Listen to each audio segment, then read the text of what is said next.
Welcome back into the Sports Source. This segment brought to you by Southeast Termite and Pest Control. Folks, there's nothing worse, they say, than bed bugs. Ugh. Just the idea is pretty nasty. Unfortunately, they have made a huge comeback in recent years. If you've traveled and somehow brought them back into your home, you can get rid of them. The way to do it, call Southeast Termite and Pest Control. What they offer is eradication. Get rid of the bed bugs.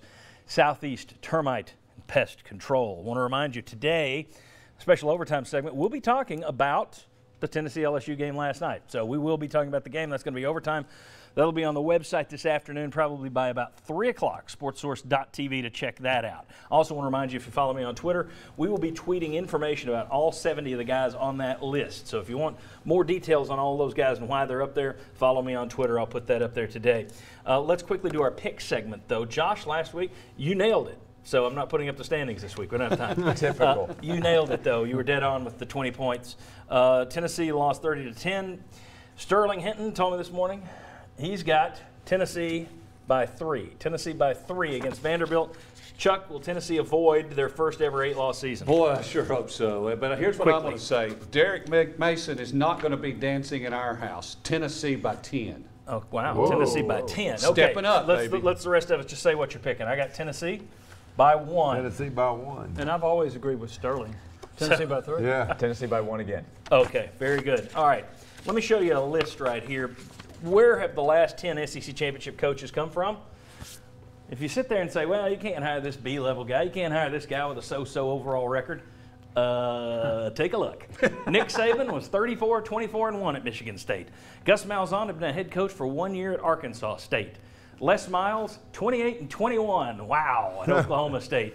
I don't think he'd ever finished above third in the Big 12, as a matter of fact.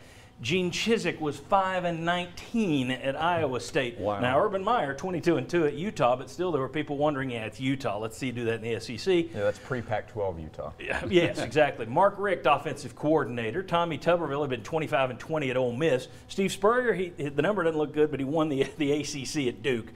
Mike Dubose, he wasn't even a coordinator. He was the defensive line coach they promoted. Philip Fulmer, offensive coordinator. So keep that in mind when you're sitting there saying, it better not be a fallback choice. Plenty of those guys were not exactly home run hires when you brought them in. Very quickly, let's go ahead and take a look at our 10 candidates that we've put up there. Guys, we've got Dan Mullen, Justin Fuente, Matt Campbell, who we didn't get a chance to talk about, of course. He's got the $9 million buyout at Iowa State. Boy, he's done a nice job out there, though, Matt Campbell. And I wonder, John Curry was the AD at Kansas State. He knows what a crappy job Iowa State is. So you wonder what the odds are there. Mike Norvell of Memphis, Scott Frost of UCF, Chad Morris of SMU, Jeremy Pruitt, the only assistant to make our cut, the defensive coordinator at Alabama, Chip Kelly, Mike Gundy we didn't talk about, but you've interviewed him once before, and he's still bickering with their #1 booster and the AD out there, so maybe Mike Gundy. And then, of course, John Gruden there at the end. All right. I want to thank all of you guys for being here today. We ran through a ton of information. Hope that was good. Follow me on Twitter. You'll get more information. Thanks to all of you. Thanks to our sponsors. We'll see you next Sunday right back here on the Sports Source. Enjoy this as we go. Bye-bye.